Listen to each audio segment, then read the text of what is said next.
Сәлеметсіздер ме, құрметті тыңдаушылар?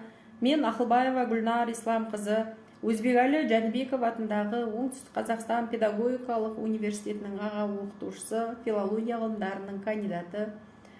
Өзімнің әріптесім Ыбырай Алтынсарин төсбелгісінің иегері, шебер ұстаз Дәулетбақова Гүлнар Жарасқызының Мұхтар Шахановтың Нар-мұқым зауалы поэмасының әке үкімі бөлімі бойынша өткізген ашық сабағына қатысушы ретінде бірер ауыз пікір білдіргім келеді.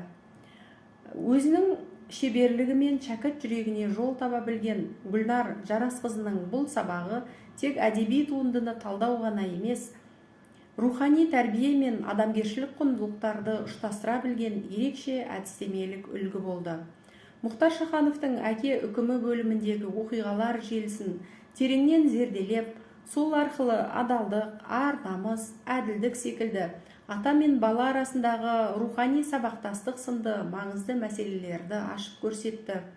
Мұғалімнің шебер баяндауы, сұрақ-жауап арқылы оқушыларды ойлантуы сабақтың тартымдылығын арттыра түсті.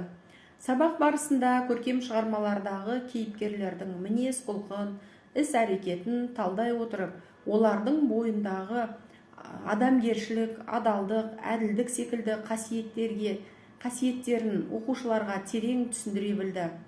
Әсіресе негізгі кейіпкерлердің әрекеттерін өмірмен байланыстыра отырып талдауы оқушылардың сыни ойлауын, өмірге деген көзқарасын дамытуға ықпал етті.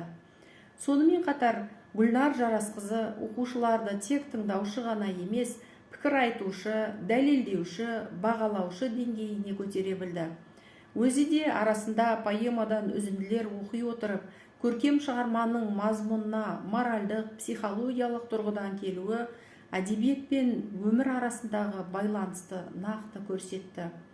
Сабақта көркем мәтінмен жұмыс істеудің тиімді тәсілдерін қолданды.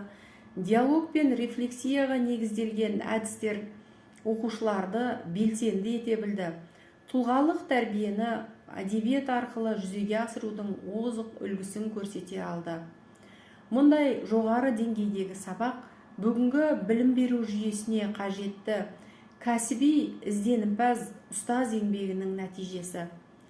Гүлнар Жарасқызының жоғары деңгейде өткізілген бұл сабағы жас мамандарға үлгі болады деп сенеміз. Тыңдағандарыңызға рахмет.